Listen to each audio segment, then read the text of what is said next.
وہ تم نہیں جانتے، فرشتے خاموش ہو گئے۔ ہاں وہاں کو پروردگار عالم نے یہ کہہ کے فرشتوں کو روک دیا، یہ کہہ کے فرشتوں کو روک دیا کہ دیکھو خلیفہ میں بنانے والا ہوں، خلافت میری ذمہ داری ہے، میں جسے خلیفہ مقرر کروں گا وہ خلیفہ ہوگا، وہ خلیفہ ہوگا، اور اگر کوئی خلافت کو لے کے اڑنا چاہے گا تو وہ ابلیس سے کم نہیں ہوگا۔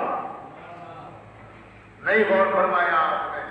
یہ وہاں فیصلہ ہو گیا کہ عبادت کی بنا پر نہیں، تسبیح و تحلیل کی بنا پر نہیں، بلکہ انتخاب قدرت کا ہوگا، جسے وہ چنے گا وہ خلیفہ کہلائے گا، اور اگر کوئی خود سے خلیفہ بن جائے گا تو وہ ابلیس سے کم نہیں ہوگا، وہ ابلیس سے کم نہیں ہوگا۔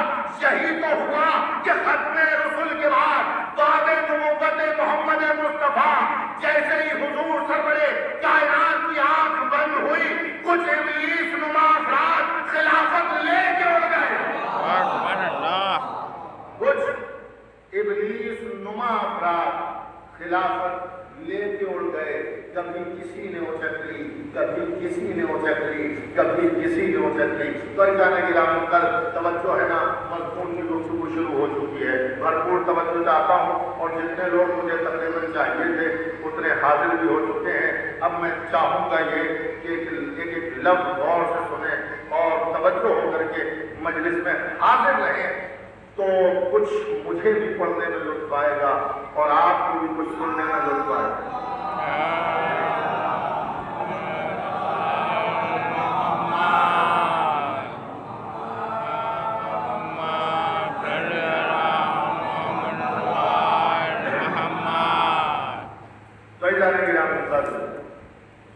کہا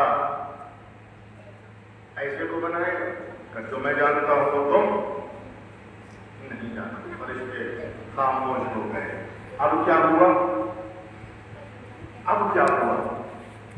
حضرت انسان کی تکلیف ہو رہی ہے، حضرت انسان کی تکلیف ہو رہی ہے، اور ابھی تک شیطان، میں جملہ سب کر رہا ہوں،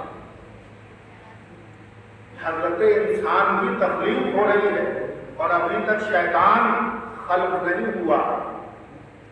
پھر کہیں گے کہ جو ملائے اعلیٰ میں تھا، جو درس دے رہا تھا، وہ کون ہے؟ وہ شیطان نہیں، ابلیس ہے۔ شیطان کی خلقت تو تب ہوگی کہ جب حضرت آدم کی تخلیق ہو جائے گی، جب وہ کہے گا